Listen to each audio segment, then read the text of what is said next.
A Justiça Gaúcha decidiu na tarde da última quarta-feira libertar os 4 réus presos após o incêndio na Boate Kiss em Santa Maria, que ocorreu no dia 27 de janeiro. Os 2 sócios da Boate Kiss, Elisandro Spor e Mauro Hoffman, e o cantor e produtor da banda Gurizada Fandangueira, Marcelo dos Santos e Luciano Bonilla Leões, respondem por 242 homicídios com dolo eventual qualificado e por 623 tentativas de homicídio em decorrência do incêndio da Boate Kiss.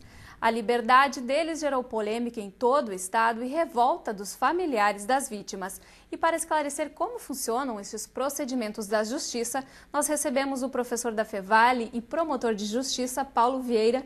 Seja bem-vindo, professor. Boa noite. Boa noite.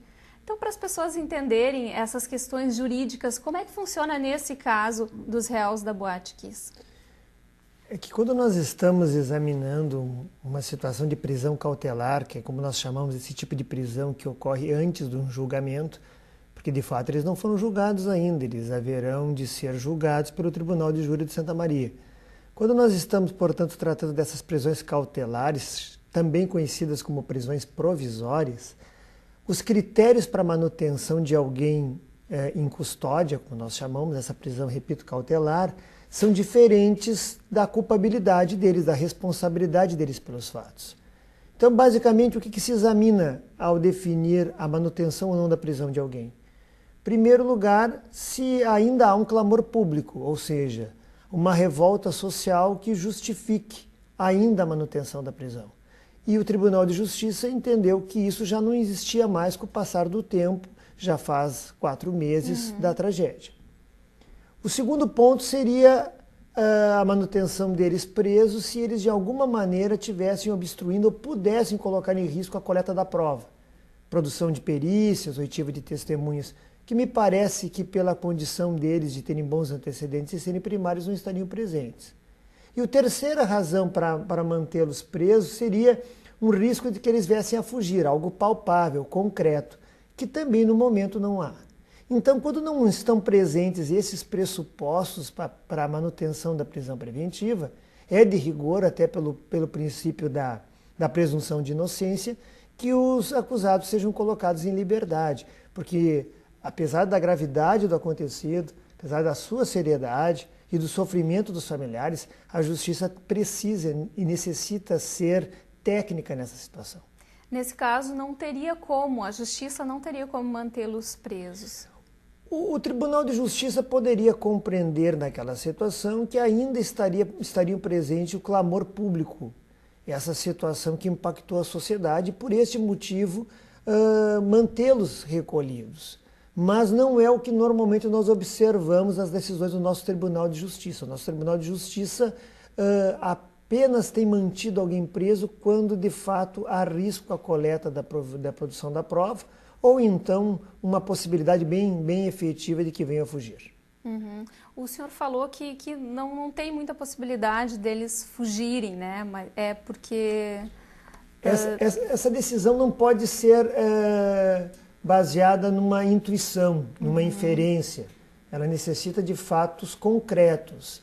E não há como negar que tanto os proprietários da boate quanto o músico que estava preso, são pessoas que até então não registravam antecedentes criminais, têm endereços fixos, profissão certa, e isso são situações que são levadas em conta. Eu repito, não podemos misturar as coisas. A eventual culpa deles pelo que eles praticaram vai ser decidida pelo Tribunal do Júri. Mantê-los presos sem julgamento exige outros requisitos.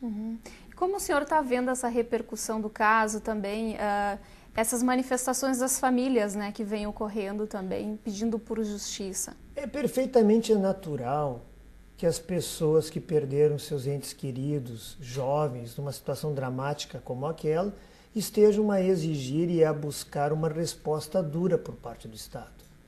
Mas nós temos que ter muito cuidado em relação a isso, porque o familiar tem todo o direito de sofrer, até se indignar com o que aconteceu.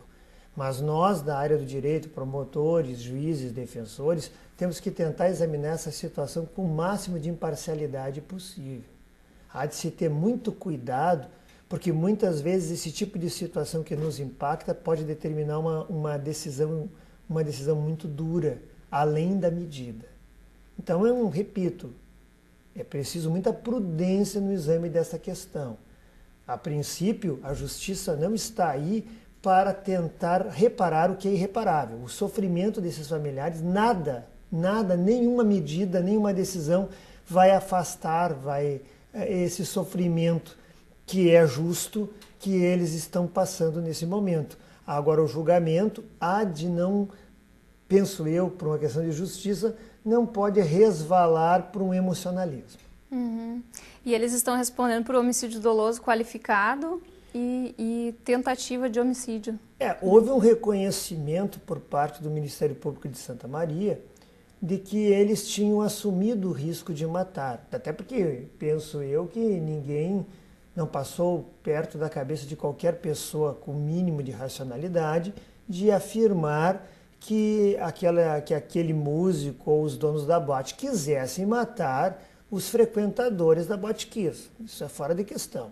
O que se está debatendo no caso é se eles assumiram o risco de matar, ou seja, se eles puderam prever esse episódio como possível e aceitaram esse resultado e até o desprezaram, tipo, olha, aconteça o que acontecer, eu estou pouco me importando. É isso que o tribunal do júri vai decidir. Ele pode entender que houve esse dolo eventual, que é esse assumir o risco de matar, ou compreender diferente, dizer que foi um crime culposo, um homicídio culposo por imprudência, por negligência, por imperícia, que nós chamamos isso de descuido, de acidente. É sobre esses pontos que o Conselho de Sentença, o Tribunal do Júri de Santa Maria, haverá de se manifestar aí, talvez no próximo ano ou no outro, porque já que não estão presos, esse julgamento pode demorar. Uhum.